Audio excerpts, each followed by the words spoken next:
Goeienaand, baie welkom vir julle almal. Dis lekker om julle te sien. Ek hoop julle het lekker lang naweek gehou. So baie welkom vir julle. Dis lekker om julle te sien. Vir almal aanlyn, baie welkom ook vir julle. Vir klomp daar in Kroonstad, welkom vir julle almal en vir al die individue reg oor die wêreld. Dit bly vir ons 'n voorreg dat julle op hierdie manier ook kan deel wees. Nou ons begin vandag 'n nuwe reeks, die woorde en die werke van Jesus Christus. En ons gaan kyk na 'n paar dinge wat Jesus gesê het, 'n paar dinge wat hy gedoen het en eintlik die impak van dit. Mag ons bid. En dan gaan ons in die woord van die Here ook induik. Vader, dankie vir u goedheid. Dankie vir die voorreg dat ons in die naam van Jesus kan vergader. Dat ons in die naam van Jesus tot u kan nader. Dat ons u kan aanroep as Here en as God en Vader. En ek wil kom vra, Here, dat u vir ons die woord sal oopbreek. Dat die Gees vir ons dinge sal kom wys. Dat die Gees vir ons dinge sal kom oortuig.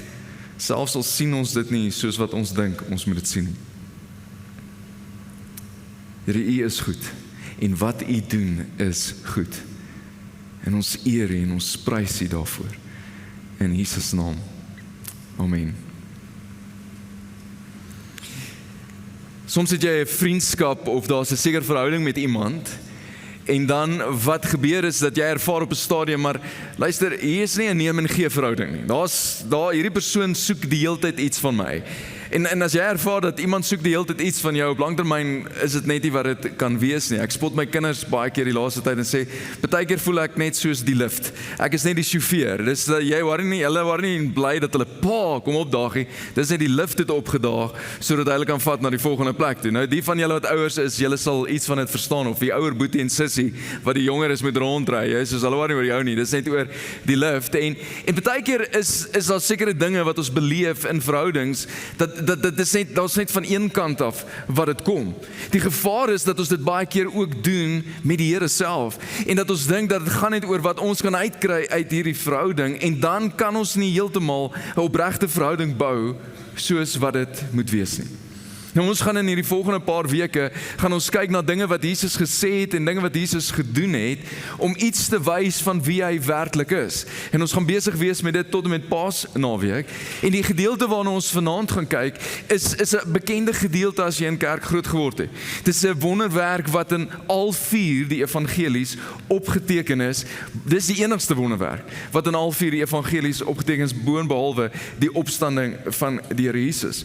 En wat jy moet verstaan is wat Jesus is omtrent so 100 kilometer noord van Jerusalem by die meer van Galilea. Hulle het gehoor dat Johannes die doper is onthoof en miskien wou hulle 'n bietjie tyd alleen wees en alleen tyd hê en hulle is daar langs die meer, maar waar Jesus ook al gekom het, was daar skares gewees. Waar ook al Jesus was daar mense gewees. En hulle sit hier aan die kant van die meer op die berg ernsde en daar's duisende mense wat om hulle is.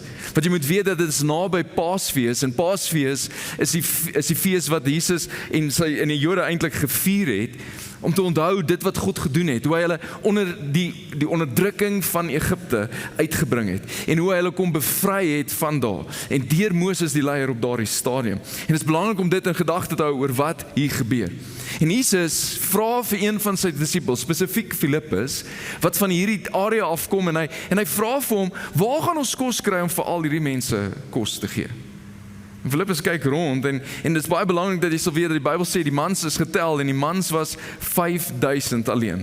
En dit sê dat hulle nie geworry het oor die vrouens en die kinders nie, so baie mense skat daar kon tot 20000 mense gewees het. Maar wat hulle, die rede hoekom 5000 so belangrike konsep is, dit was die algemene grootte van 'n Romeinse legioen gewees, 'n weermag-eenheid. Het is belangrik dat jy besef dat as hier genoeg mans is, wat so groot is soos 'n weermag-eenheid van die Rome, dink net wat kan gebeur as ons bietjie meer kan word. En wat kan gebeur as ons 'n koning het? Wat kan gebeur indien ons verder gaan? Filippus maak natuurlik sy somme en soos, Here, ons het nie genoeg geld om vir al hierdie mense kos te gee nie. Alles maak nie saak, al ken ek die area en ek weet waar die beste restaurante is nie. Daar is nie genoeg kos nie. 'n Ander disipel kom en sê wel, ons het dan 'n paar broodjies en visse gekry en miskien kan ons iets daarmee doen. En Jesus sê vir sy disippels, laat al die mense sit. En hy vra die seun en hy begin hierdie brood en hierdie vis breek en hy gee dit vir sy disippels om te begin uitdeel. En hulle begin uitdeel en hulle deel uit en hulle deel uit en hulle deel uit en hulle deel uit en dit moes ure aangehou het vir hulle om hierdie kos alles uit te deel en dan sê dit toe almal versadig was, toe almal genoeg gehad het. Sê Jesus, okay, Maak al die oorskiet bymekaar. Kry al die tapperbakkies, laat ons volmaak, laat ons aangaan, ons gaan verder gaan. En hulle maak op die ou ende 12 mandjies vol van kos wat oorbly. En dit is binne in hierdie oomblik wat ons gaan induik in wat hier gebeur. Want skielik begin hulle onder mekaar sê, luister, so as hy 'n klomp kos kan maak, dink wie hy is en dink wat kan gebeur as ons hom koning maak en ons loop af in die suide na Jerusalem toe en ons is reeds 5000 wat hierso is en soos wat ons afmasseer is daar dalk nog mans wat bykom en miskien kan ons teen die tyd wat ons daar by Jerusalem kom is ons dalk 4 legioen groot en ons kan in Jerusalem ingaan en ons kan hierdie Rome uitgooi en ons kan ons volk terugkry, ons kan ons land terugkry.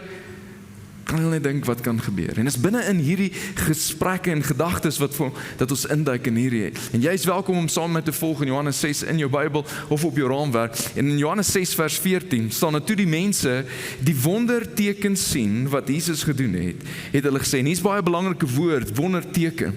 Johannes, wanneer hy skryf oor hierdie dinge wat Jesus gedoen het, praat hy van 'n wonderteken, nie 'n wonderwerk nie.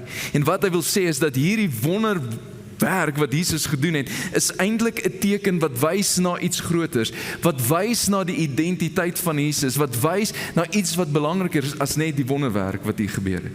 En toe hulle hierdie wonderteken sê, het hulle gesê, hy is werklik die profeet, die een wat na die wêreld toe moes kom. En vir 'n oomblik wat hulle eie maag vol is en wat hulle eie behoeftes vervul is, haal hulle oë van hulle self af en vir 'n oomblik kan hulle kyk in die rigting en net vir 'n oomblik kyk hulle verby die wonderteken oor wie hierdie Jesus is en wie hy moontlik kan wees. En hy is miskien die profeet, die een wat na die wêreld toe moes kom. En toe Jesus merk dat hulle hom met geweld wil koning maak, het hy verder die berg opgegaan en hy alleen. En iets wat jy moet besef, so Jesus sien wat hier gebeur, hy sien hulle wil hom koning maak, dis nie die tyd nie, hulle wil hom in Jerusalem invat en eintlik gaan dit nie oor wie hy is nie. Dit gaan eintlik oor wat hulle uit dit kan kry. Hulle kan hulle land terugkry. Hulle kan onder die onderdrukking uitkom. Hulle kan eintlik iets uit hierdie kry.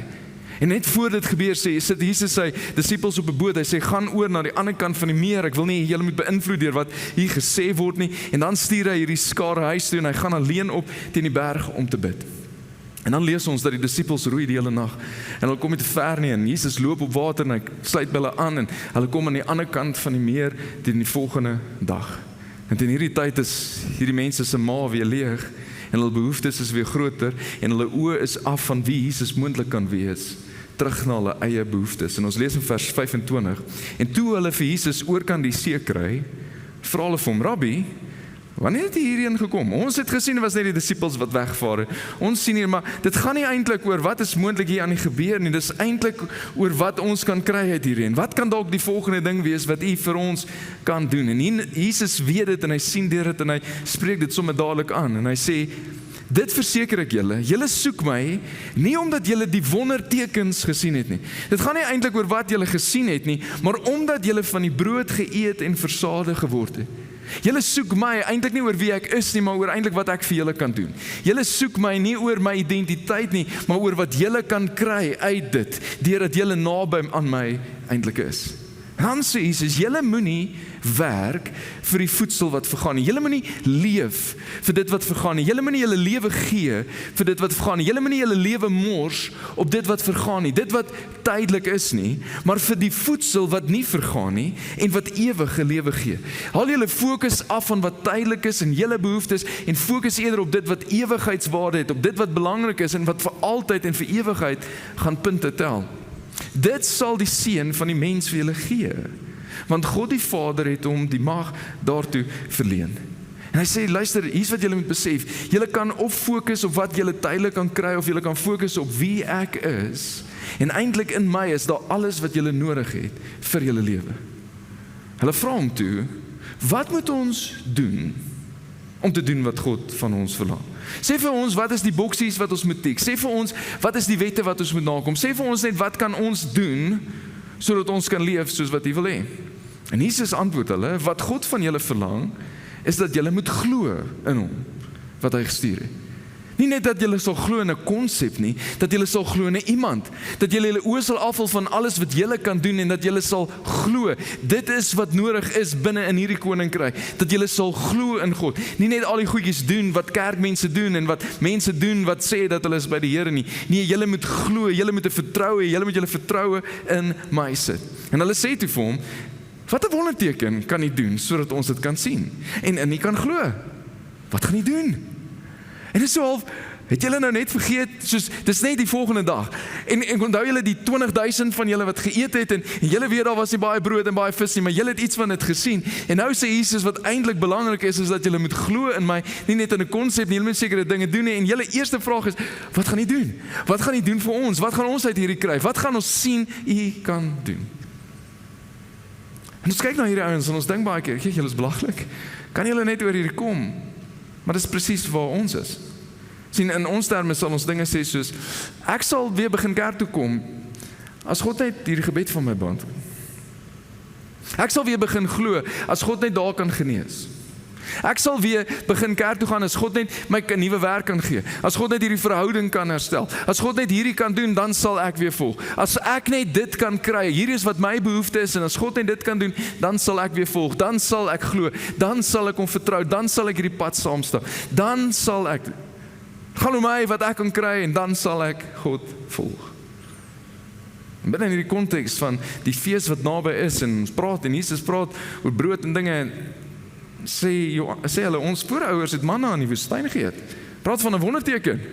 Hy het vir 20,000 mense kos gegee, maar Moses, wat daar gebeur het is dat daar was vir miljoene mense, vir 40 jaar lank, elke dag kos.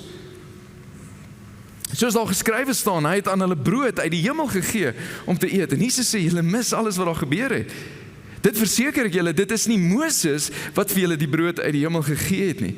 Dit was nooit hy nie, julle fokus is op die verkeerde plek, maar dit is my Vader wat vir julle die ware brood uit die hemel gee. En Jesus wil eintlik hier kom en sê, luister, daai tydelike ding was iets wat na iets groters toe gewys het. Dit het eintlik gewys na my toe, en hy vergelyk hom eintlik self, dat hy is eintlik die manna, en hy is die ware brood uit die hemel wat die Vader nou gee. Die brood wat God gee, is hy wat uit die hemel kom, en aan die wêreld die lewe gee. Dis eintlik wat saak maak. En hulle hoor iets en ons iets wat amper wakker word, en hulle sê toe vir hom, meneer, gee ons tog altyd hierdie brood, gee tog vir ons hierdie ding, gee tog vir ons hierdie voorwerp, gee tog vir hierdie iets wat ons tydelik kan satisfaksie bring. En Jesus, soos julle mis dit. Dis nie iets wat julle kan kry nie, dis iemand wat nodig is. Ek is die brood wat lewe gee. En die woorde wat Jesus hier gebruik, die ek is dieselfde woorde toe Moses vir God vra, wat moet ek sê, wie is hy, wat is die naam wat ek vir die volk moet sê, wat my gestuur het, God sê, ek is. Dis my naam. En dis dieselfde woorde wat Jesus gebruik, ek is die brood van die lewe, en hy maak dit baie duidelik, dat hy is van God, en hy is God. En dan sê hy, wie na my toe kom, sal nooit weer honger kry nie. En wie in my glo, wie hulle vertroue in my sit, wie teen my leun, wie vashou aan my en wat ek sê, sal nooit weer dors kry nie. Die Jode het gemor, omdat hy gesê het, ek is die brood wat uit die hemel gekom het. En dit is asof hulle oorval van wat moontlik hier is, hulle sien die wonderteken, hulle kan nie verder kyk nie, en hulle is so gewoond en so algemeen, en dan sê hulle, is dit nie Jesus die seun van Josef nie?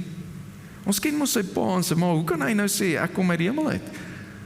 En dis die gevaar van ons wat in kerk groot geword het, ons ken die stories, ons ken die versies, ons weet hoe kerk werk, ons ken al hierdie dinge, en ons raak so gewoond daaraan, en ons mis die omvang, en ons mis die grootheid, en ons mis die gewig van wie Jesus eintlik is. En hy raak so gewoond, en hy raak net 'n naam wat ons rondgooi, en 'n naam wat ons net sê, en ons vergeet wie hy is, en wie hy verteenwoordig, en watter mag en watter krag in hom is. En hulle kon nie hulle oë afval van hulle eie tradisie, en van hulle eie gewoontes, om te sien wie hy werklik is nie. En dan sê hy, dit verseker ek julle, wie in my glo, wie hulle vertrou in my sit, het die ewige lewe. Ek is die brood wat lewe gee. Dis wie ek is. Ek is hier om iets meer te gee. Ek is iemand groters as net wat julle tydelik kan kry en net julle tydelike behoeftes kan bevredig. Julle voorouers het in die woestyn manna geëet en tog gesterwe. Julle is so gefokus op hierdie manna en hoe groot dit was en tog was dit tydelik. Tog het dit eintlik gewys na iets groters. Hulle het hierdie manna geëet en nog steeds het hulle gesterwe. Maar hier is die brood wat uit die hemel kom sodat 'n mens daarvan kan eet en nie sterwe nie. Hier is iets wat groter is. Hier is iets wat van ewigheidswaarde is en julle mis waaroor dit gaan. Ek is die lewende brood wat uit die hemel gekom het en as iemand van hierdie brood eet, sal hy ewig lewe. Wat jy nodig het is die ewige lewe en die manier hoe jy die ewige lewe kry is deur geloof in my. En dan is dit waar dit in 'n rigting begin gaan. En die disippels sit hier in die agterkant, hulle neem nog notas, ons soos, ek verstaan nie alles nie, maar ons neem notas soos wat hy praat. En dan sê hy, en die brood wat ek sal gee, is my liggaam. Ek gee dit, sodat die wêreld kan lewe. En ek dink die disippels sit hier agter ons soos, hy gesê sy liggaam, hy gesê dis die brood, wat eintlik, okay, hy gaan dit seker nou verduidelik, sekerlik gaan hy dit nou verduidelik, en ons gaan verstaan, en dit gaan beter wees. Die Jode het toe onder mekaar begin stry en gesê, hoe kan hy sy liggaam vir ons gee om te eet? Verstaan so duidelik neem hulle ook dieselfde notisie. En dan sê die disippels, ons glo hy gaan dit nou vir julle verduidelik. Ons glo, ek bedoel, Jesus is besig om 'n beweging te begin. Ons seker alles gaan nou fyn wees. En dan sê hy die volgende, maar Jesus sê vir hulle, dit verseker ek julle, as julle nie die liggaam van die seun van die mens eet en sy bloed drink nie. En die disippels soos, dis nie beter nie. Hierdie is erger. Ons kan nie eens vark eet nie, nou wil hy ons moet hom eet, die profeet, ek bedoel, hierdie maak nie heeltemal sin nie, dis definitief beter, en Jesus is nie klaar nie, hy gaan dit aan. Hy sê, as julle dit doen, het julle nie die lewe nie. En wie my liggaam eet en my bloed drink, daar is dit weer Jesus, het die ewige lewe, en ek sal hom op die laaste dag uit die dood laat opstaan. My liggaam is die ware voedsel en my bloed is die ware drank. Wie my liggaam eet en my bloed drink, bly in my en ek in hom. En ek dink die disippels is soos, this is not good. Hierdie maak nie sin nie. En Jesus praat eintlik oor die evangelie, maar hier's wat jy en ek moet besef. Ons lees hier ons soos dit maak heeltemal sin. Op hierdie stadium was daar nog geen nagmaal ingestel nie. Op hierdie stadium was daar nog geen kruisiging nie. Op hierdie stadium was daar nog geen opstanding nie. Nêrens het Jesus aan 'n kruis gesterf en sy liggaam gegee en sy bloed het gevloei nie. Nêrens het hulle 'n verduideliking of 'n prentjie van die evangelie. Hy praat van die evangelie en hy sê tensy jy my aanvaar en wat ek gedoen het aan die kruis, my liggaam en my bloed wat gevloei het vir jou nie, het jy geen deel in my nie, het jy geen deel aan hierdie ewige lewe nie. En hulle het geen idee waarvan hy praat. En weet jy wat, ons sou dink dat Jesus in hierdie oomblik sou kom en die disippels sou dink, soos ons glo, hy gaan dit nou verduidelik. En tog kies Jesus om dit nie te verduidelik nie. In 'n paar sinne kon hy sê, hier's wat ek bedoel met dit. En ons lees dan in vers 60, toe hulle dit hoor, het baie van Jesus se disippels sê, wat hy nou sê, is darm te erg. Wie kan daaraan gehoor gee? En ons leef in 'n tyd wat ons voel dat God moet homself verduidelik. As God iets doen wat moeilik is, as God iets doen wat ons nie dink pas binne hoe ons dink God is en wat ons dink God behoort te doen as ons God sou wees nie, dink ons God moet homself verduidelik. En hier's wat jy moet weet, God hoef hom nie te self te verduidelik vir jou en vir my nie. Hy is God. Hy kan doen wat hy wil. Ons geloof is gebou op geloof en nie op verstaan nie. Daar's seker 'n teoloog wat baie meer begrip het en verstaan en wat in die Grieks en die Hebreëus gebeur en hulle het nie hulle lewe oorgegee aan Jesus nie. En dan is daar ouens wat nie eens mooi weet wat die verskil tussen Ou Testament en Nuwe Testament nie, maar hulle het geloof vir die Here Jesus gegee en hulle gaan 'n ewigheid saam met hom wees omdat hulle glo hy is wie hy sê hy is. En baie het sê dis daarom te erg. Het jy jouself al daar gevind? Dat jy lees iets in die woord en so sê dis 'n bietjie moeilik. Sekerlik is dit nie wat God bedoel het nie. Ons leef in ander tye, is al 2025.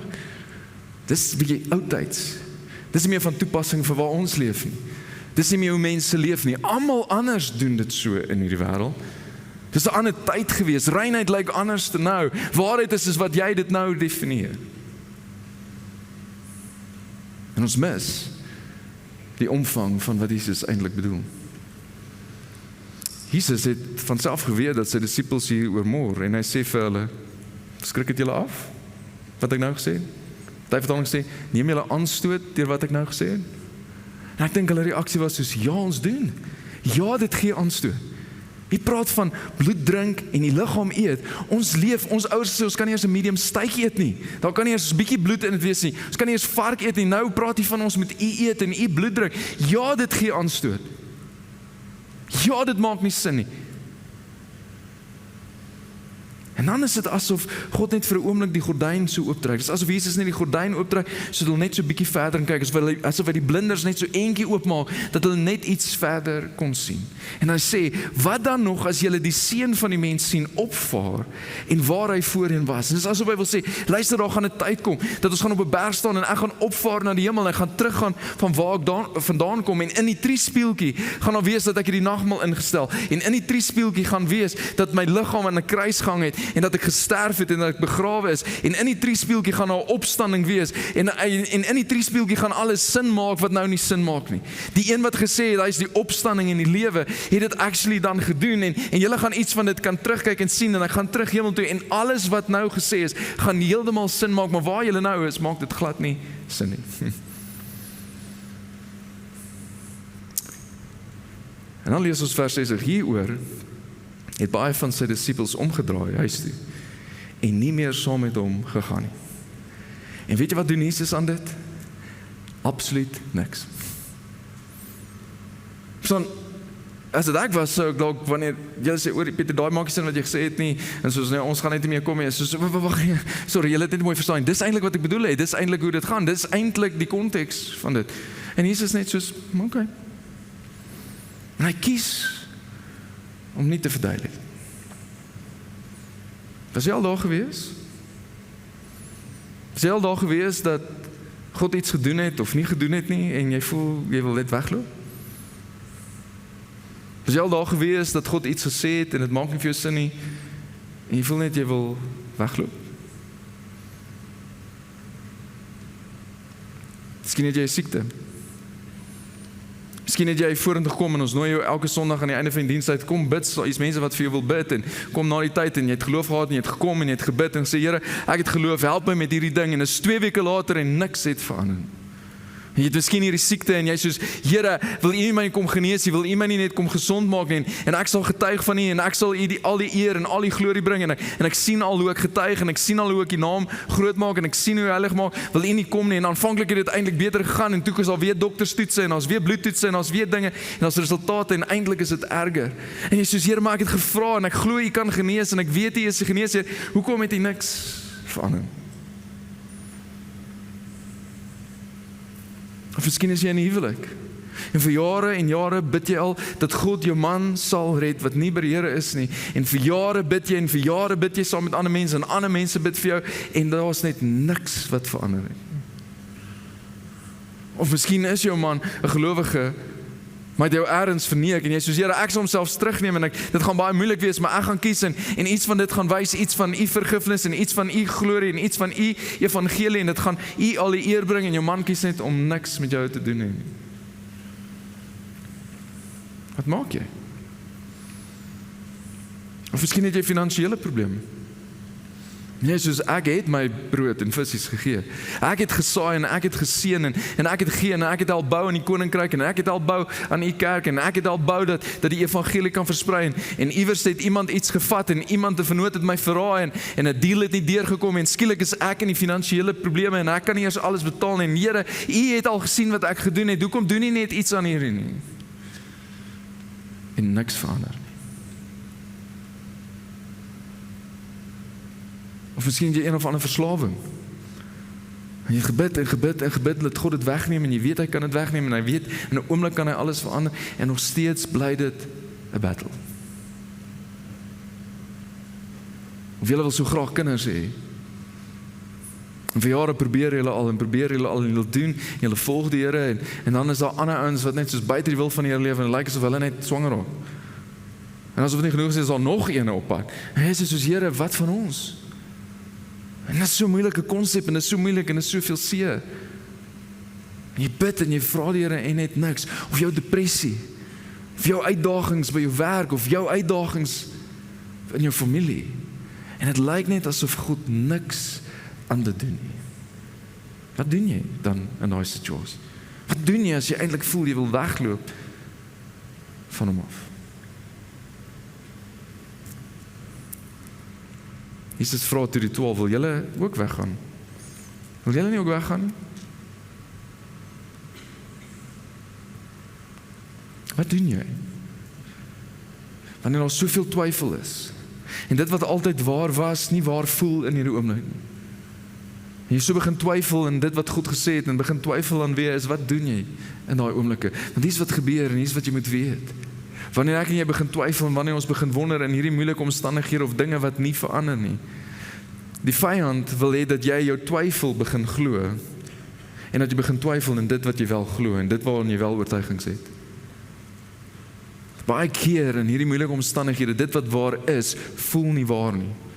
En dit wat nie waar is nie, voel baie waar. En die vyand wil seker maak dat jy begin twyfel en wat jy oor die jare geleer het is waar van God en wat jy weet is waar en wat jy weet die woord sê en jy wil begin twyfel in dit. As jy my nou geloof in die Here Jesus, maak dat ons glo dit wat ons oortuig van is, dat ons glo dit wat God gesê het en dat ons twyfel in ons twyfels. En Simon Petrus antwoord vir Jesus. Hy sê, Here, na wie toe sal ons gaan? Na wie toe sal ons gaan? Hier die woorde wat ewige lewe gee. Want toe sal ons gaan. En ons glo vas en ons weet dat U die Heilige van God is. En dis amper asof Petrus wil sê, luister, Here, so waartoe sal ons gaan? Die alternatief is dat wanneer ons wegloop van U af, loop ons na iets anders toe of na iemand anders toe. En deur dit te doen, moet ons ergens die vrede en die satisfaksie en die vervulling kry in iets in hierdie wêreld. Wat is die alternatief? Wat is die alternatief wat daar is? Dit wat die wêreld bied en dit wat die wêreld sê gaan hou en dit wat die wêreld sê is goed, hou nooit nie en is nooit goed nie. En die wat gekies het om weg te loop van na iets anders toe, die wat weer terugkom is baie keer het meer seer, het en meer wonde en het meer letsels as gevolg van die pad wat hulle gestap het. En ons meer twyfel en ons meer dinge, want dit wat die wêreld sê hy kan bied en dit wat die wêreld sê kan vrede bring en dit wat die wêreld sê kan genesing bring en dit wat die wêreld sê kan 'n diep vreugde bring, het dit nog nooit gedoen nie. Wat is die alternatief? Dis net by U wat dit is. Die fout wat ek en jy maak, is om te kyk na wat ons omstandighede is en dit wat ons nie heeltemal kan verklaar nie en dat ons dink dit is 'n bewys van hoe God lief is vir ons of nie.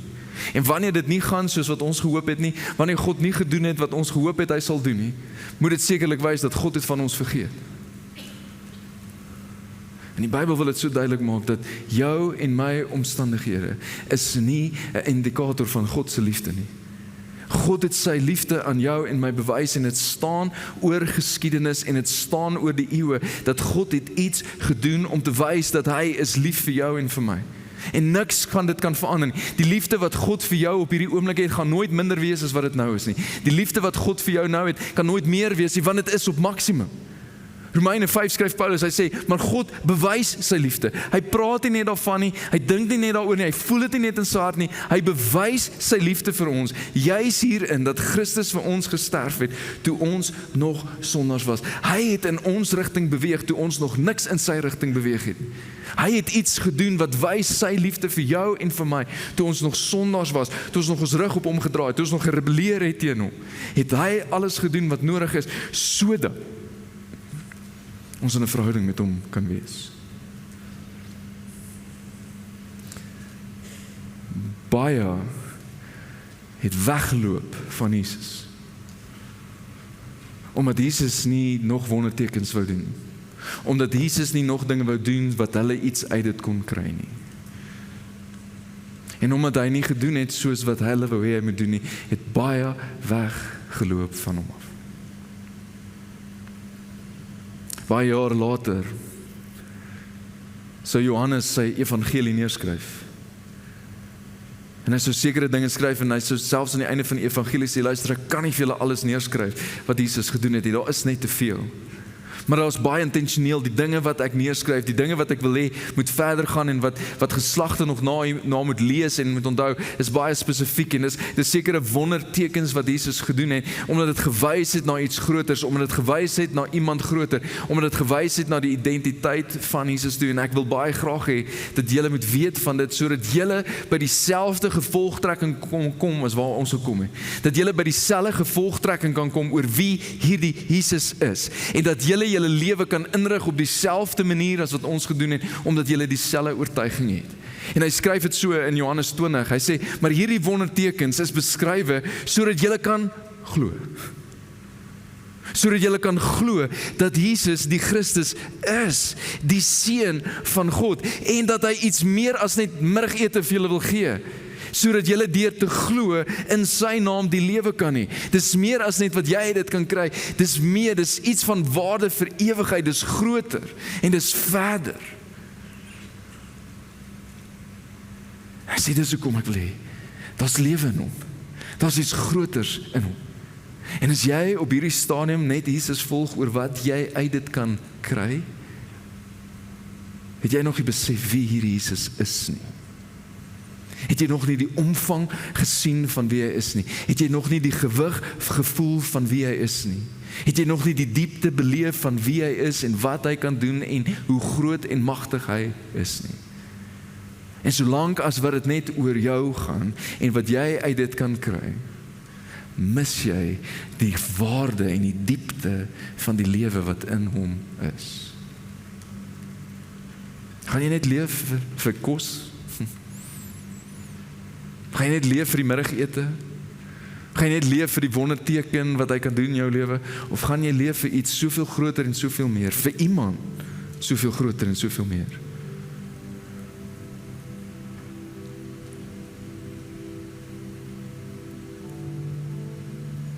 En jy moet kies. Sien die ouens wat net iets kon kry uit die deal van wat Jesus doen, het weggegaan. Ons weet eers wie hulle is nie. Maar daar was sekere ouens wat gesê het, nou wie toe ons gaan? Wat is die alternatief? Hier is die een wat woorde het. En hulle het aanhou volg, al het hulle nie verstaan nie, en hulle twyfel opgetel, en dit wat hulle nie sin gemaak het, en nie getwyfel, wat God nie verduidelik het nie, en soos ons gaan nie aanhou volg. En later sou hulle verstaan, later sou hulle sien, en later sou hulle definitief tot die oortuiging kom dat hy is wie hy sê hy is. Hy het gesê hy is die opstanding en lewe, en hy het dit actually gedoen. En weet jy wat, hulle het op 'n ander manier geleef. En selfs die hele Romeinse ryk het notisie geneem van hierdie handjie vol ouens wat gesê het, ons volg hom.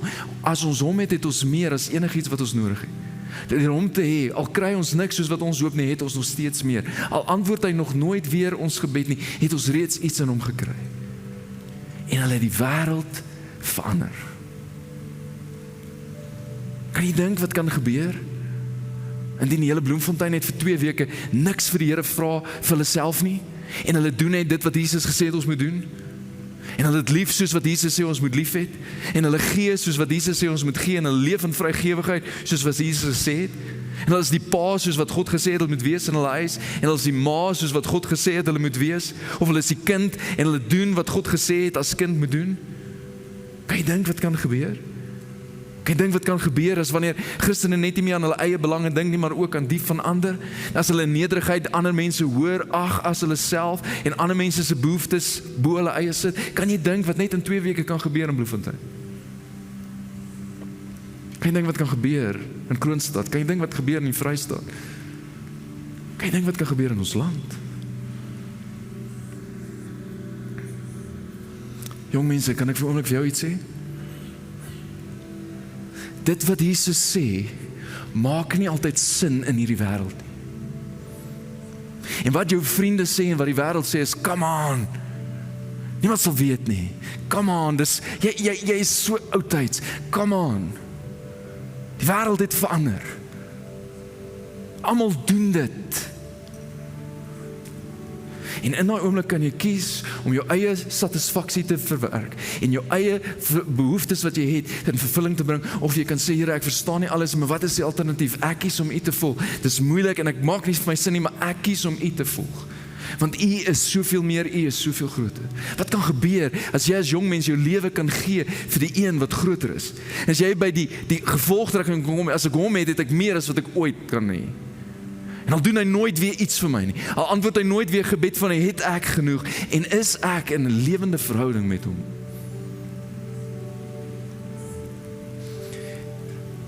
Die mense wat Jesus volg net vir wat hulle uit kan kry, verander nie die wêreld.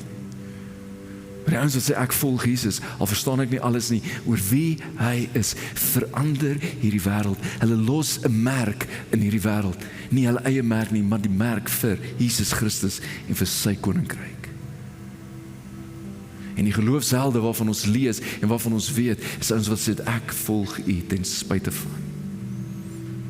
Kan jy dink as julle dit doen? Kan jy dink wat kan gebeur?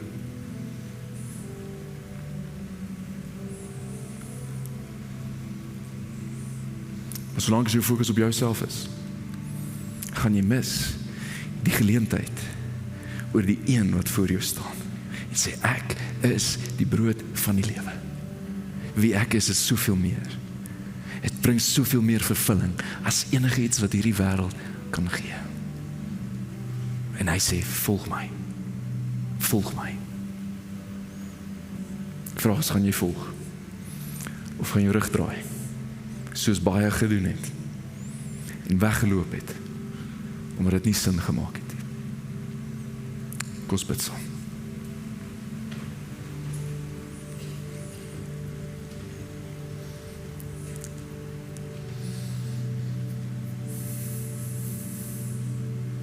O Here, U is so goed.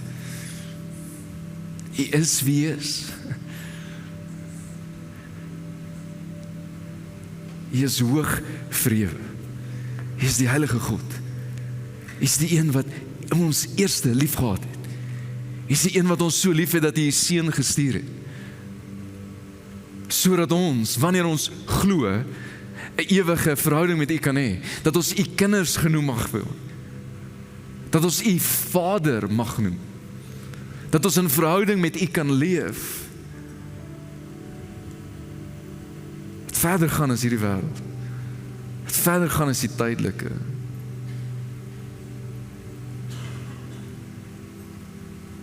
Ja, maar daar is soveel dinge wat ons nie verstaan.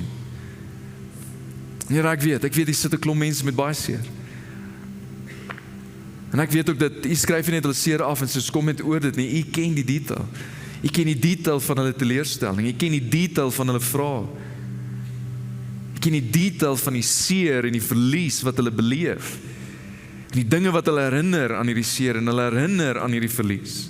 En die datums wat hulle herinner. U ken dit.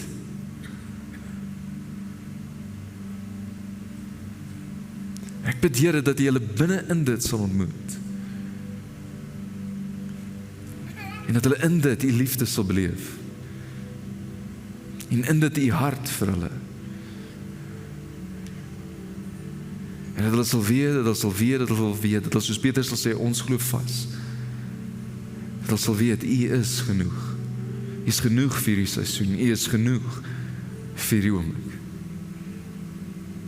Wat is die alternatief? Waarheen sal ons gaan? Bid Vader vir 'n klomp jong mense. Bid Here dat hulle U sal volg met hulle hele hart, met hulle hele wese. Ten spyte van wat die wêreld sê. Ten spyte van wat die wêreld sê is nodig en is goed en is in. Dat hulle sal glo dat U is die lewende brood, dat U is die Seun van God. En wat U gedoen het is genoeg. Dat hulle merk sal los in hierdie wêreld. Dat hulle verandering sal bring in hierdie wêreld. Nie vir hulle eie naam nie, maar vir U glorie, vir U koninkryk. Vir die vryheid van mense. Bid dat U hulle boldness sal gee om U te volg. Kom help ons Here in ons ongeloof. Ons glo, maar help ons in ons ongeloof. Help ons in die oomblikke wat ons sukkel om te verstaan. Help ons in die oomblik wat dit nie sin maak nie. Ons eer U Vader in die naam van Jesus. Amen.